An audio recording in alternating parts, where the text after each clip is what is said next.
Assalamualaikum warahmatullahi wabarakatuh. Shalom, Om Swastiastu, Nama Budaya dan salam kebajikan. Perkenalkan, kami dari kelompok 5. Perkenalkan, nama saya Carmila dengan NIM H05243310. Perkenalkan, nama saya Prita Sridalia dengan NIM H05243314. Perkenalkan, nama saya Fatur dengan NIM H05243341. Saya Nanda dengan NIM H05243222. Perkenalkan, nama saya Dulaksmi Cening Putri dengan NIM H05243303. Tujuan kami di sini adalah untuk mengobservasi kurikulum yang ada di SD Negeri nomor 038 Karama. Oke, baik, langsung saja tanpa berlama-lama, Ibu Guru dan teman-teman menyaksikan kegiatan observasi kami.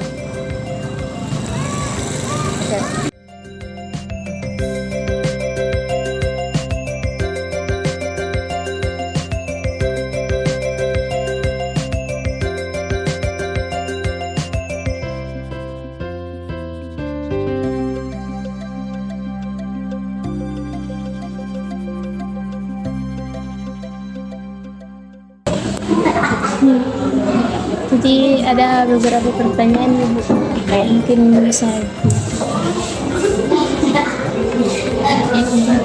Jadi pertanyaan kurikulum yang ini Kurikulum merdeka. terus program belajarnya bukan sekarang ada program pelajaran sosial sama ada program belajaran sosial. Profil belajar sekarang saya masih belajar profil Pancasila. Masih belum diganti. belum dipilih kan karena belum berinvestasi investasi masih Kalau profil pelajar Pancasilanya digunakan semua? Yang enak? Yang enak? iya tergantung dari mata pelajarannya karena biasa ada yang cuma 5 saja, ada yang 4 semua.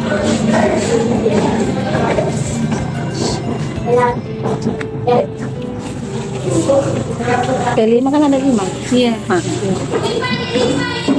Terus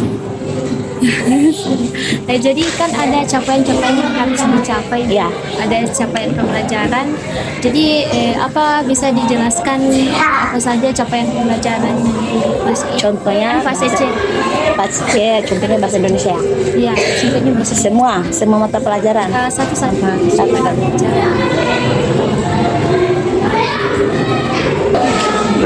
Oke. Contohnya pada pelajaran IPA ada pencapaian pembelajarannya pada akhir proses peserta didik dapat menunjukkan pemahaman dan intuisi bilangan pada matikan ya.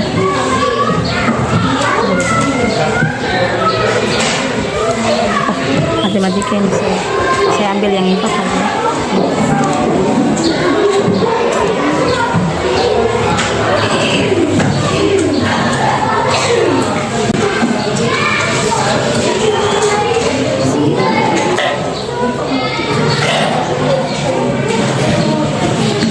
Saya ambil pas capaian pembelajarannya pada fase C peserta didik diperkenalkan dengan sistem perangkat unsur saling terhubung satu sama lain dengan berjalan dengan aturan-aturan tertentu untuk menjalankan fungsi tertentu khususnya yang berkaitan dengan bagaimana alam dan kehidupan sosial saling berkaitan dalam kondisi kebinekaan. Peserta didik melakukan suatu tindakan, mengambil suatu keputusan atau menyelesaikan permasalahan yang berkaitan dengan kehidupan sehari-hari berdasarkan pemahamannya terhadap materi yang dipelajari. Contohnya ya, pada pelajaran IPAS ya pada pelajaran IPAS tentang cahaya. Biasa anak-anak memperhatikan tentang cahaya, tentang sifat-sifat cahaya yang kayak gimana. Kadang dia perhatikan di sini ya, begitu. Dan kehidupan sehari-hari anak-anak, bagaimana sifat cahaya, sifat-sifatnya bagaimana. Jadi kan ini capaian pembelajaran Ibu diturunkan menjadi alur tujuan pembelajaran. Iya. Nah, bagaimana Ibu menurunkan tujuan pembelajarannya ini? Alur tujuan pembelajaran.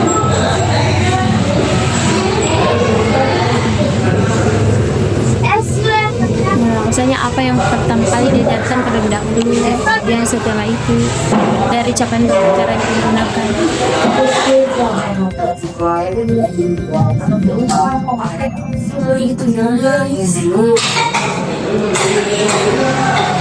Ada.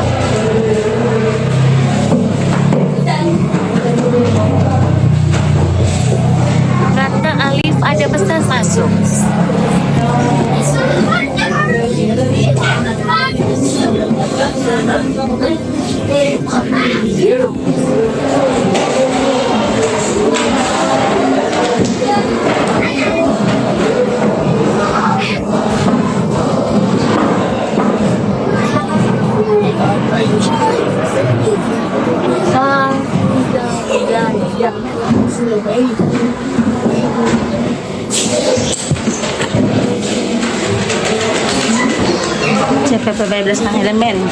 Peserta didik melakukan simulasi dengan menggunakan bagian alat media tentang sistem organ tubuh manusia, sistem pernapasan, pencernaan. Terus pada tujuan pembelajaran yang contohnya cahaya ya, menjelaskan sifat-sifat cahaya, sifat-sifat bunyi dan cahaya melalui percobaan sederhana, mendemonstrasikan bagaimana sistem pendengaran dan penglihatan manusia bekerja. Materi pada pembelajaran melihat karena cahaya mendengar. Profil Pancasilanya yaitu beriman, bertakwa kepada Tuhan Yang Maha Esa dan berakhlak mulia, berkebenaran global, mandiri dan bernalar kritis serta kreatif.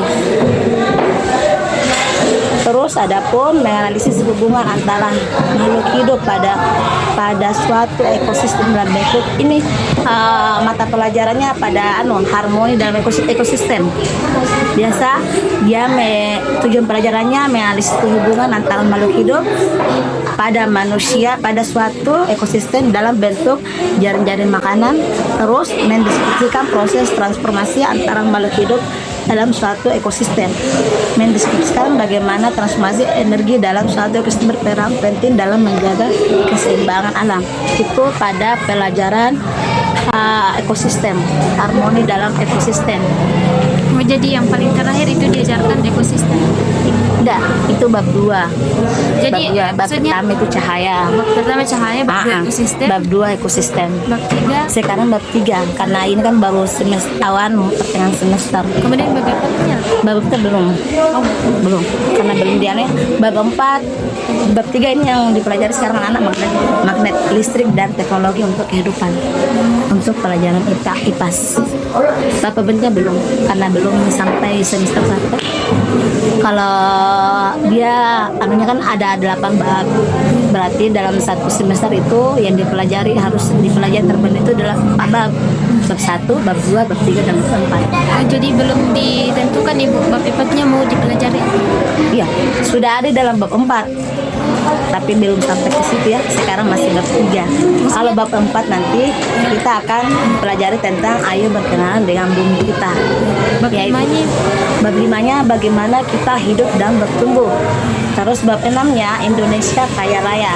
Bab 7 daerah kebanggaanku dan bab 8 bumiku sayang dan bumiku malam. Nah, kan sudah dijelaskan bagaimana awal tujuan pembelajarannya, bagaimana kemudian pembagian tujuan pembelajarannya, Ibu. Maksudnya Kan biasanya kalau setelah kita bikin tujuan pembelajaran, setelah itu baru menentukan apa tujuan pembelajarannya.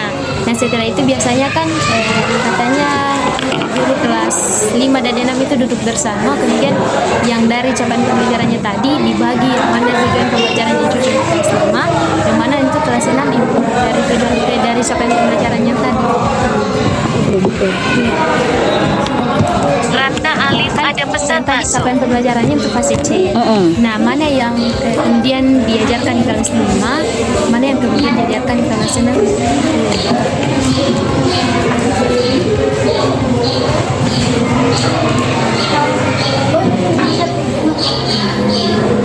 untuk kelas 6 ada lagi, beda lagi. Capaian pembelajaran Ya tergantung dari apa namanya itu pelajarannya masing-masing. tapi maksudnya bukan ini capaian pembelajarannya untuk fase C. Nah biasanya kan di dalamnya itu ada sudah dirangkum Bu untuk yang kelas 5 dan kelas 6. Maksudnya kayak dari yang dosen jelaskan itu biasanya katanya guru kelas 5 dan kelas 6 itu duduk bersama, kemudian menentukan mana tujuan pembelajaran yang kira-kira cocok untuk kelas 5 dan mana yang cocok untuk kelas 6 Ibu. tergantung mungkin mata pelajarannya, mungkin capaian pelajarannya sama, tapi itu kan beda-beda kan modul ajarnya, maksudnya beda-beda bukunya, otomatis modul ajarnya beda-beda juga, tujuan pembelajarannya beda-beda juga. Jadi capaiannya kelas 5 dan kelas 6 Sama, di sini sama, mungkin sama ya, capaian belajarnya sama, tapi tujuan pelajarannya kan beda. Maksudnya kan bukunya beda, nggak mungkin sama bukunya toh. Kelas 5, nggak mungkin dia pelajari cahaya, di sini dia pelajari cahaya. Ya, tidak kan? Capaian belajarnya sama, tapi tujuan pembelajarannya beda-beda semua, tergantung dari buku masing-masing. Jadi kalau tentukan itu tujuan pembelajarannya tidak sama bukunya kelas 5 dan kelas Beda, karena beda-beda buku. Capaiannya memang sama, tapi buku-bukunya kan beda. Tujuan pembelajarannya otomatis beda juga. Ya. Oh, contohnya IPAS. Dia di sini kan pelajari tentang cahaya, ndak mungkin bab satunya dia pelajari cahaya. Ya, beda. Walaupun capaiannya sama, tapi tujuan pelajarannya beda-beda. Karena tergantung dari buku masing-masing.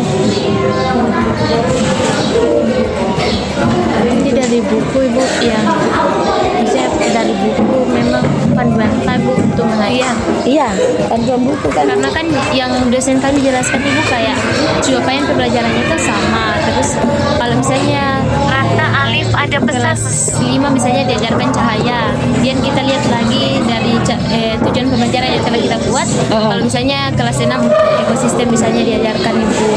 Jadi kan misalnya di sini sudah dibagi tujuan pembelajarannya, kemudian tinggal dibagi ke kelas 5 dan kelas 6-nya. Misalnya tadi sudah dijelaskan cahaya, kemudian ada ekosistem. Misalnya cahaya lebih cocok untuk kelas 5, ya diajarkan ke kelas 5. Ya. Kalau ekosistem mungkin bisa lebih diajarkan ke kelas 6 begitu. Dari tujuan pembelajaran kan katanya sama-sama bikin tujuan pembelajaran. Nah, setelah dari tujuan pembelajarannya baru bagi yang Tidak, bagaimana caranya mau sama? Bukunya saja beda, kita panduan kan sama buku. Tujuan pembelajarannya kan sebuku. Oh, jadi capaian pembelajarannya sama Bu. Iya, Kemudian sama dari Kak. Ibu tidak membuat tujuan pembelajaran sendiri, tapi berdasarkan buku. Iya, pastinya kan sama buku tuh. Oh, jadi Tujuan berdasarkan pembelajarannya kita pasti sama, tapi bukunya juga kita pedoman juga. Oh, Tidak mungkin kita mau mengambil tujuan pembelajarannya kelas 6 kalau bukunya nggak sama. Oh, jadi jadi di sini tidak bikin tujuan pembelajaran sendiri, Bu. Oh, maksudnya kayak berdasar pada buku. Iya, bikin. Kelas 6 beda, kelas 5 juga beda tujuan pembelajarannya. Berdasarkan Tergantung dari bukunya. Buku yang kita pelajari sekarang ini. Walaupun sama-sama fase C, tujuan pembelajarannya kan tak mungkin sama. Karena bukunya kan berarti bab 1 dia pelajari, nggak tahu, siapa tahu dia pelajari planet apa segala macam ya di kelas 6 hari gerhana kan biasa, tapi kelas 5 tidak pelajari gerhana. Dia coba bisa pelajari cahaya, sifat cahaya, magnet. Kelas 5 belum tentu, kelas 6 belum tentu dia pelajari magnet. Nah, atau dia pelajari rotasi bumi kah? Apa kita? Nggak sama kan, walaupun capaiannya sama. Bagaimana fleksibilitas kurikulum Merdeka Ibu? Bagaimana Ibu menyesuaikan diri dari kurikulum yang saat ini kurikulum Merdeka? Menyesuaikan diri. Kita menyesuaikan diri dengan apa yang pada anak-anak kan biasanya kan anak-anak cuma anu saja ya apa namanya, tapi sekarang kan melalui video pembelajaran, kerja kelompok, pengerjaan LKPD.